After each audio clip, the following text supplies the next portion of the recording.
Sabe aquela compra da Shein, sei lá, de 1 centavo, você resolveu comprar uma bala 7 Belo, se bem que no atual governo Lula a bala 7 Belo deve estar lá, sei lá, uns 10 centavos. Mas enfim, qualquer compra da Shein, a partir de 1 mísero centavo, vai passar a ser taxada na gestão PT agora por conta de Fernando Haddad. Exatamente isso. A taxação vai acontecer. Vão taxar tudo. A Janja saiu mentindo. Não. São as empresas que vão ser taxadas. Você não vai ser taxado.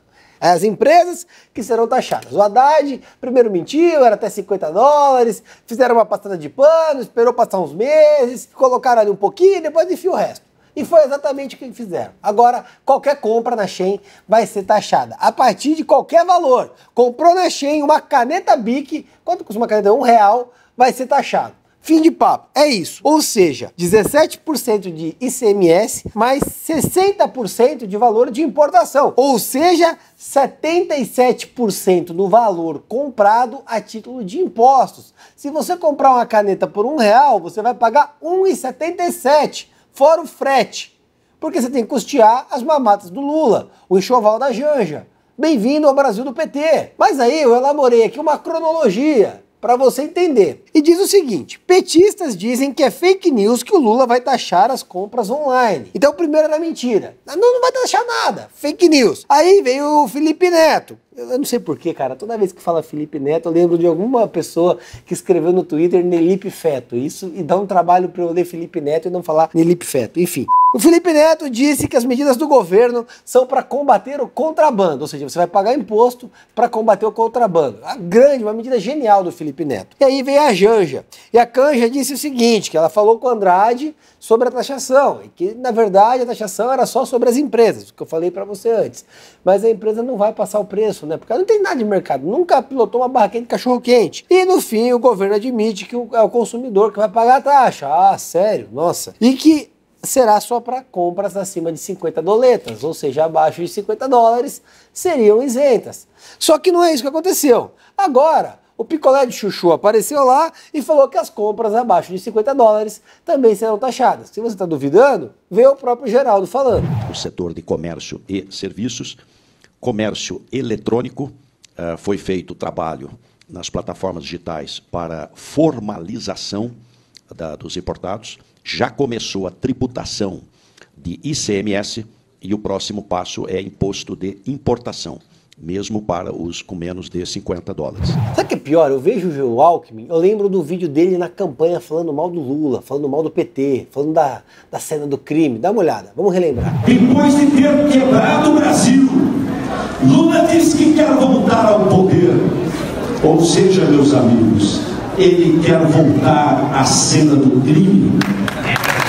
É absurdo isso. Daqui a pouco, sabe o que vai acontecer? A Janja vai falar, olha, não foi o Lula quem criou o imposto, foi o Alckmin, porque só falta isso na esculhambação da gestão PT. Só que aí no meio disso tudo, o Felipe Neto ficou indignado. E você vai pensar, nossa, Rubinho, o Felipe Neto tá curado, parou de ser um idiota de esquerda. Não, ele tá indignado pela comunicação do governo. Olha o tweet aqui do lado. Que ele fala, é de uma burrice sem fim essa decisão do governo de voltar atrás e taxar as compras internacionais abaixo de 50 dólares. Não vai gerar arrecadação relevante, vai munir a oposição, vai prejudicar e muito a percepção do povo sobre a gestão. Inacreditável a falta de visão sobre comunicação. Ou seja, ele não está preocupado que você vai ser taxado. Ele não está preocupado que você vai pagar mais impostos. Não. Felipe Neto está preocupado que a comunicação e a imagem do governo vai ser ruim por conta do imposto. E que o que vai arrecadar não compensa o dano político.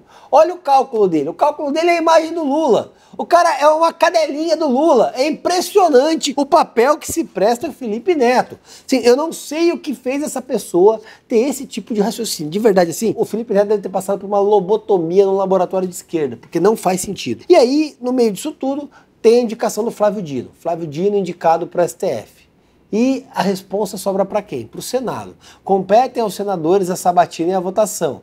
Eu espero que, de uma maneira talvez inédita, eles barrem a votação. Vamos dar uma olhada que a gente tem no Senado por São Paulo hoje. A gente tem o astronauta Marcos Pontes, que é contra a indicação. Nós temos o senador Giordano, que é o suplente, que assumiu no lugar do Major Olímpio, que infelizmente nos deixou por conta do Covid, e a Mara Gabrilli, que ainda ambos não se posicionaram. O Giordano, pelo modus operandi dele, eu acho que ele vai votar pela nomeação. A Mara Gabrilli, eu também acho. Então, assim, a situação é caótica. A Mara Gabrilli é uma senadora um tanto quanto fraca. Ela não tem posições firmes, não é uma pessoa de direita, ela não é conservadora, ela é muito mais do game ali, então eu acho pouco provável que ela vote. E o Giordano é um cara que não tem grande perspectiva política após esse mandato, então deve acabar votando em conjunto. Uma curiosidade, político que criticou o Maduro nas redes sociais acaba de ser preso por violar a lei contra o ódio.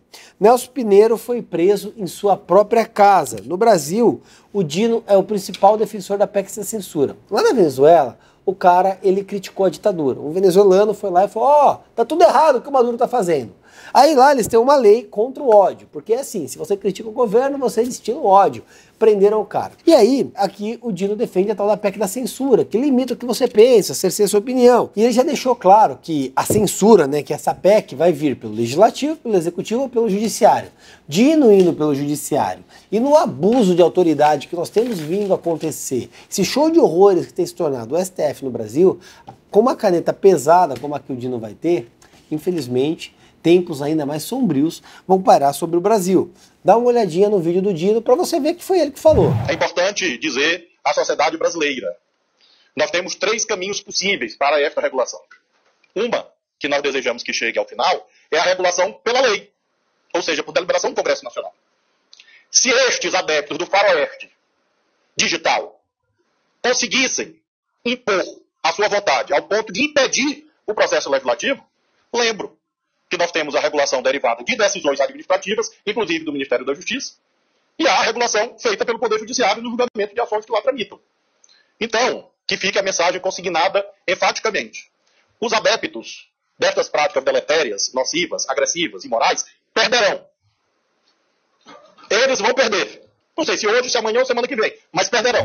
E a gente tem uma situação tão escatológica no judiciário que eu quero convidar vocês a não vomitar assistindo o vídeo que eu vou passar adiante. É de uma juíza, é uma juíza de Santa Catarina. Ela comete um patente, assim, um escatológico abuso de autoridade. Assiste o vídeo. Responda, por favor. Oi, eu não entendi. Desculpa. Eu chamei sua atenção. Respondeu qual pergunta, doutora? O senhor tem que responder assim.